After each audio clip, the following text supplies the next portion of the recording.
primeiro contato e não sabem exatamente ainda quem é o veludo. Essa consciência, a gente consegue, quer dizer, explicar quem você é o veludo. consegue explicar para as pessoas que estão chegando agora quem é o veludo, quem é você? Além de eu ser o cara com o melhor perfil que você já viu, embora você não esteja me vendo.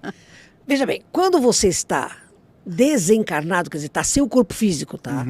Você não é uma fumacinha, você é uma entidade, um espírito que vive aonde? Na quarta dimensão. Essa quarta dimensão é dividida em 3 núcleos bem distintos.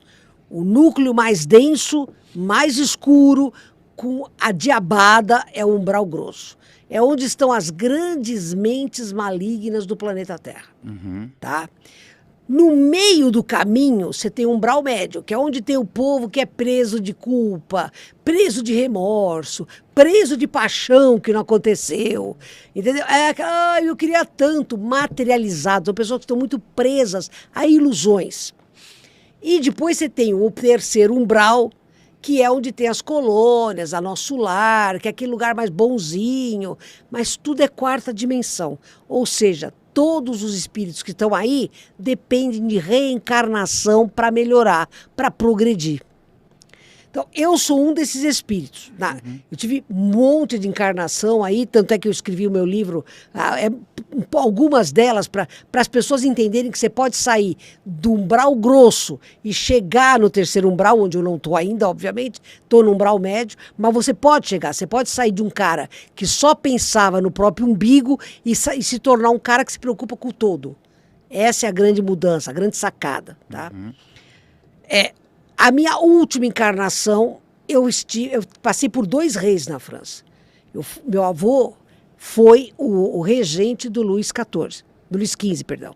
Porque morreu todo mundo, né? Morreu o Luís XIV, aí morreu o filho, aí morreu o primogênito do filho, sobrou pro garotão, pro Luís XV, que era boa pessoa, mas ele era um alucinado, cara, ele tinha um TDA que ele passava o tempo... que não existia, mas se existisse, o cara era maconheiro de ponta maior, tá? Ele vivia fosforilando. Mas o cara tinha bom... nós crescemos juntos. O cara era legal.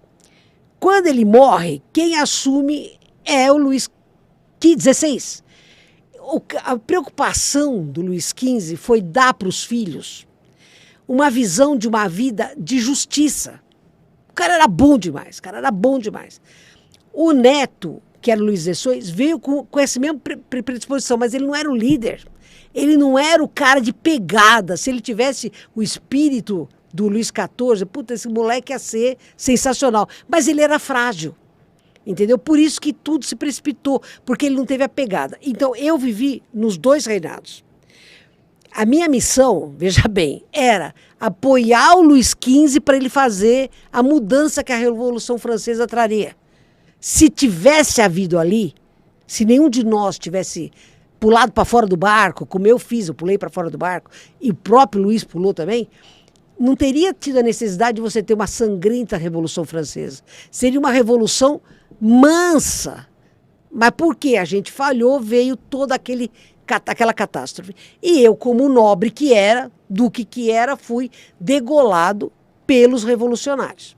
Eu era ruim, cara, eu envenenava meus inimigos, eu tramava, dormia em todas as camas que você possa imaginar. Quando eu fui decapitado por justiça. Mas você acha que eu achei que era justiça? Eu achei que era uma baita de uma injustiça, porque afinal de contas tinha gente muito pior que eu, que estava lá nos revolucionários como se fosse bonzinho, não era?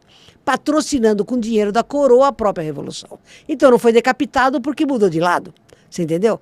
E eu fiquei aqui, injustiça. Aí quando o Tupã começou a vir buzinar na minha orelha, primeiro ele fez que eu vim entender que a minha cabeça estava no meu pescoço. Depois ele foi falando comigo e tal, e foi me trazendo para um lado de utilidade. Então, essa figura no plano espiritual, dentro da denominação da espiritualidade, são os Exus ou guardiões. Quando você trabalha apenas para o mal, ou seja, para si próprio, você é um Exu não batizado. Quando você passa a trabalhar para o bem, sempre com o comando de um espírito de luz, você passa a ser um Exu batizado, que é o meu caso. Eu trabalho para o bem com as ordens do caboclo Tupã. Então, essa é a minha figura. Para alguns eu sou guardião, para outros eu sou Exu, para mim eu sou o cara mais legal que eu conheço. Que me aceita exatamente como eu sou, luz e sombra. Porque eu não tenho medo de ser sombra, porque já existe luz. A luz um dia vai comer totalmente a sombra, entendeu? Todo mundo é assim, só que eu não tenho nenhum problema de revelar o meu lado sombra. Por isso que eu gosto de mim. Se eu gosto de mim, eu não me saboto. E se eu não me saboto, eu evoluo. Tá? Então é isso que eu sou. Eu sou um Exu batizado, eu trabalho para o bem dentro da Umbanda, embora a Casa do Consolador não tenha um dogma religioso, a gente tem a possibilidade de falar abertamente com qualquer um, tanto é que a Mônica tinha uma tia que era pastora, e nós éramos extremamente amigos. Ela mandou fazer uma bengala, cara, igual a que eu tinha lá em Fontainebleau. Ela mandou fazer uma bengala exatamente como aquela, só que de madeira, é óbvio, não de ébano e ouro, mas de madeira e metal, mas igual. Por quê? Porque ela, apesar de pastora, ela era capaz de enxergar além do véu do dogma, além da ilusão dogmática. Nós não temos preconceito religioso na Casa do Consolador, a gente é aberto mesmo. Mas é aberto tendo o direito de falar o que pensa. Que isso que é o melhor. É claro que eu não posso falar muitas coisas que eu penso, porque a Margarete não me deixa, por exemplo, ela falar palavrão. Ela meteu o joelho 2 vezes na minha testa falando palavrão. Eu sei, mas eu tô falando com os meninos entendem. Entendeu? Então é isso que eu sou.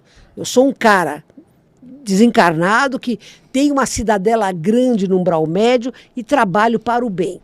E sou lindo. É a coisa. Deixa eu só entender